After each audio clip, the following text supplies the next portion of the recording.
Halo guys, ketemu lagi nih dengan gua Darwin Indo di Toronto. Dan hari ini gua akan bahas cara membuat SIM di Ontario ya guys ya. Karena di Kanada tiap provinsi punya regulasi SIM sendiri-sendiri. Disclaimer ya guys ya, gue bukan agen imigrasi atau lawyer. Gua sharing hal ini dari website resmi yaitu drivetest.ca. Dan juga berdasarkan pengalaman gue dulu. Jika ada perubahan atau perbedaan, mohon dimaklumi. Nah, untuk diketahui bahwa bagi kalian yang di Indonesia, kalian bisa dapatkan SIM yang full G alias yang paling lengkap jika kalian sudah pernah nyetir di Indonesia minimum 24 bulan atau 2 tahun. Tetapi tetap harus melewati ujian juga. Tapi setidaknya ada shortcut dari tes teori bisa langsung ke full G license ya. Nah, seperti yang kalian bisa baca di website ini, di drivetest.ca, dalam kotak yang saya beri warna merah, disebutkan bahwa kita bisa mendapatkan kredit untuk pengalaman nyetir kita di Indo melalui beberapa persyaratan.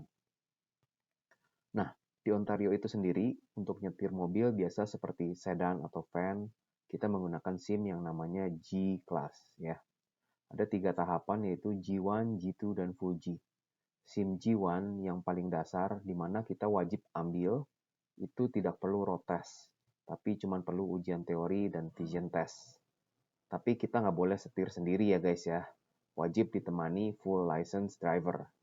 Nah, bagi kalian yang sudah nyetir lebih dari 2 tahun di Indo, bisa langsung ke full G license tanpa perlu ujian G2.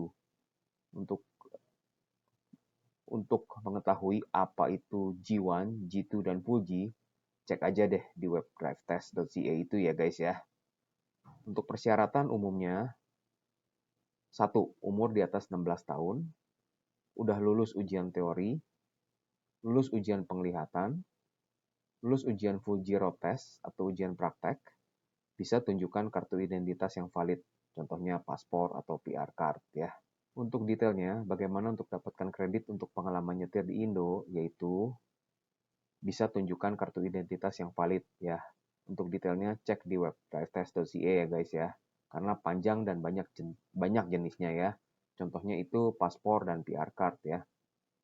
Lalu yang kedua, kita harus tunjukkan SIM dari Indonesia yang masih berlaku. Jika sudah expire, maka tidak dapat diterima. Karena SIM kita bukan dalam English atau French, harus diterjemahkan. Namun jika kasih SIM yang beserta dengan surat pengantar dari Kedutaan Indonesia yang ada di Ontario, maka SIM tidak perlu diterjemahkan lagi. Dan juga SIM kita nggak perlu diberikan ke Government Ontario ya. Karena SIM yang dari Indonesia itu kalau masih berlaku, kita bisa pakai kalau lagi pulang ke Indonesia dan mau nyetir di Indonesia ya. Lalu berikutnya ialah dalam video kita kan fokus pada yang sudah punya pengalaman nyetir 24 bulan kan ya. Jadi kita bisa langsung ambil full G test, yaitu tes praktek, dan ini mencakup ke jalan tol ataupun ke highway ya. Nah, jika di tes full G ini kalian gagal, maka tes berikutnya tidak bisa ambil yang full G, tapi harus downgrade ke G2 ya. Lalu berikutnya, jika kita mau klaim bahwa kita sudah nyetir lebih dari 24 bulan di Indo, kita perlu sediakan dokumen yang membuktikan hal ini, yaitu surat pernyataan dari Kedutaan Indonesia di Kanada. Ya, saya dulu membuatnya di KJRI Toronto dan petugas di sana sudah ngerti hal ini kok. Atau minta surat ini kalau kalian masih di Indonesia ke kantor kepolisian. Jika kalian lihat, suratnya harus ada kop surat resmi dan tidak boleh lebih dari 6 bulan dari saat kalian apply SIM ini. Lalu harus ada penjelasan dalam surat itu bahwa kita sudah nyetir berapa lama dan SIM kita yang dari Indonesia nggak boleh expire statusnya ya. Jika surat dari kedutaan atau kepolisian bukan dalam bahasa Inggris, maka perlu ditranslate surat dan SIM-nya ke English atau French ya.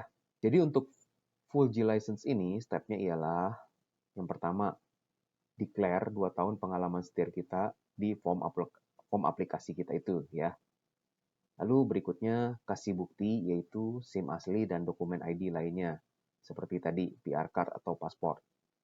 Lalu kasih bukti surat pengalaman setir yang dari kepolisian Indonesia atau dari kedutaan ya.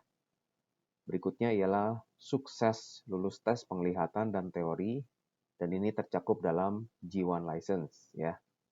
Lalu berikutnya ialah setelah lulus ujian praktek Fuji, kita tinggal bayar fee deh ya. Nah, untuk fee kalian bisa lihat di websitenya dan harganya bisa berubah-ubah ya guys ya.